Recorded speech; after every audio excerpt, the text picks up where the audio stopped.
Who will take over for outgoing Tampa Mayor Bob Buckhorn? We're looking ahead now to the March election by introducing you to each of the candidates hoping to become the next mayor. In today's In-Depth, our Ruechel sat down with small business owner Topher Morrison.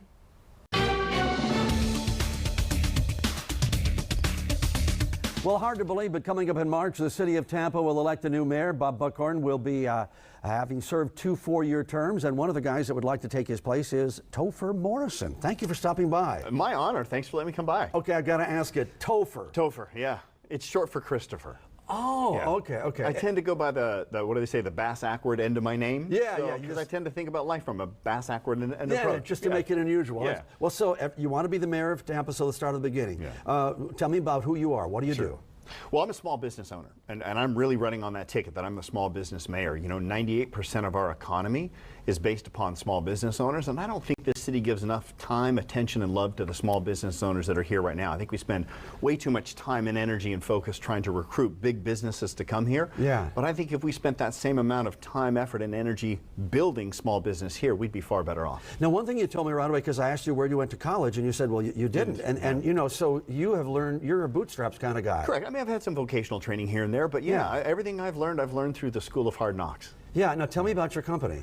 Well, the company that I own is a leadership development firm, and so we work with small business owners. We help them to brand their identity based upon a very simple concept that the most influential people get the lion's share of the business. So we help to build the brand of the business owner so they can leverage that to then grow and scale their company.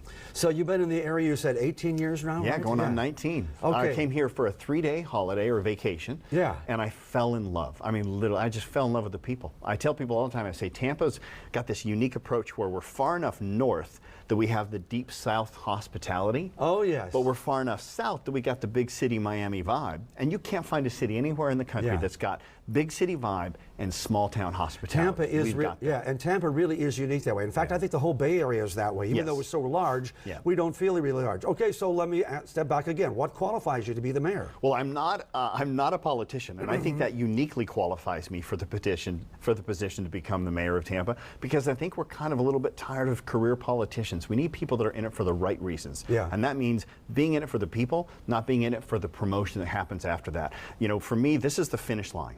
It's not a stepping stone to get a lobbyist job or to get another seat at the state or the federal level. I want to come in, I want to make an impact on this city, and I want to go back to private life. Now, you will be running against some people that have had a real strong impact in the Bay Area, both financially or from the leadership standpoint. Party gets to do that. Yeah. How are you going to do that?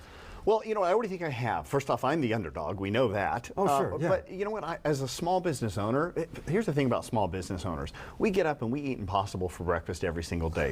We operate off of not enough time, not enough money, not enough staff. These are things that are inherently very common at a governmental level as well. But we're scrappy. We don't take no for an answer. We get creative. And those are the things that we need right now to make sure that our leadership has the ability to come up with the right answers for the right. Whether it was luck or fortune, we got Jeff Vinnick, and that has really turned around the entire area. But under Mayor Bob Buckhorn, we've seen a dramatic resurgence in the downtown area with the Riverwalk project, with the convention center, with the other things that have come in. Yeah. So do you continue on in the Buckhorn kind of legacy, or where do we go from here? Because we know that some of our fortunes have already been laid out in the Vinnick plan in the Water Street area. Listen, I want to pick up that baton and run with it. I think, say what you will about Bob. Of course, you're in office for 8 years. You're going to get a couple of people that don't like you, and I get that. But you know what? I think everybody's got to admit, he's done a great job getting Tampa to fall back in love with Tampa. Yeah, I mean, there's a buzz here. There's a momentum that we haven't had in a very long time. And the thing with momentum is that if you let your foot off the gas just a bit, you fall to the back of the line. I think we've worked way too hard to fall to the back of the line. But when you got momentum, if you put your foot down a little harder, you can scream to the front. And I really believe that this is Tampa's time to scream to the front. You are a branding expert, so let's just step back a little bit. Is Tampa being branded correctly? You know what? We had a debate for the mayors, and the first question was that. And out of all of the candidates, none of us agreed on what the brand was, which to me is instrumental in knowing that, in fact, we do have a branding problem. Yeah, who are we? Yeah, who are we, right? We don't have anything that makes us inherently unique from St. Peter Clearwater. But yet when people come to Tampa, they say, what do we need to see? We tend to say, well, you got to see the beaches. Well, that's not us. Yeah. And I think we need to have something which uniquely separates us from them, but also complements St. Pete's Arts and Clearwater's beaches. You will have that in downtown Tampa, whether, you know, if you never did anything, we're going to have that in that area as well. So one of the areas that still bothers a lot of people, even though taxpayers said, yep, we'll pay more money for transportation, is, you know, Jeff Vinnick's solution was, I'll loan you or give you $15 million and I'll restructure the downtown area, buy up the properties, because downtown traffic, I mean, I love the Lightning and I love Amalie Arena, but man, going there is a headache. It gets a little crazy, doesn't it? It does. You know what, I'm going to introduce a couple of new transportation options. One thing you'll hear is that all of the political candidates talk about how they're committed to multimodal solutions, but rarely will they actually commit to what those modes are. I'll stick my neck out, and there's three that I think we should really focus on, and here's one that's a big one. Aerial urban gondolas, ski lifts. There's nothing that says a ski lift has to take you up a mountain. It can take you over a river, over a freeway, or even all the way across a bay. And here's why I think this makes sense. From a cost production, it is the cheapest form of mass transit there. $3 to $12 million a mile to build a gondola. You can't even build a road for that. Now, these are the ones we had talked about earlier. Somebody was trying to get them out to Clearwater Beach, and they're up across the ground, and they can literally be installed next to light poles, so they didn't require that huge infrastructure like that. When you propose this and talk to folks about it, do they scratch their heads and go? They all think it's crazy. Are you kidding me? Until we talk, and then I win them over because they realize it's the most affordable form of transit. It's the safest form of mass transit. 1 death in 900 million. That's a statistic that's unheard of in any other form of mass transit. You know how many pedestrians have been hit by an urban aerial gondola? Zero, right? Because they're up in the air. And we already own the right-of-ways with the roads, so instead of uprooting marginalized homes and low-income housing, why don't we just build these things right over the right-of-ways that we have with the roads as it is? We could connect downtown to USF, we could connect the islands, we could connect a lot of places for an affordable rate, too. One of the criticisms of the downtown development is that it's ignored the neighborhoods. We've got New Tampa and all those areas out there that still have to try to get into the city.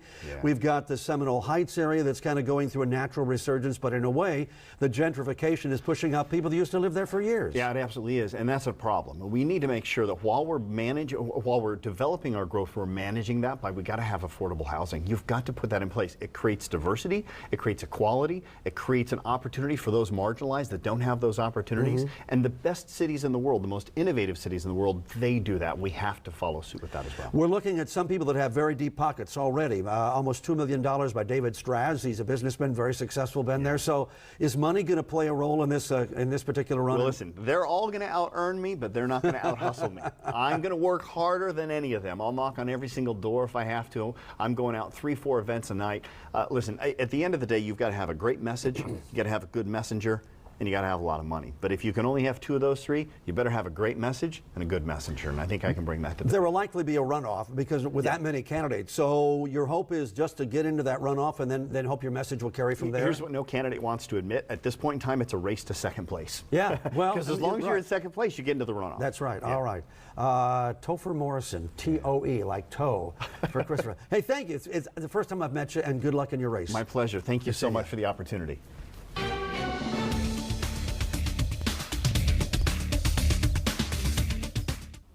A new year and soon new leadership for Florida's third largest city. Are you ready for debate night in Tampa? It is this Wednesday. 7 candidates are competing to be Tampa's next mayor. Who will get your vote? We will be hearing from each of them on the issues that matter to you. Watch Debate Night Tampa Mayor live Wednesday at 7 p.m. only right here on Spectrum Bay News 9.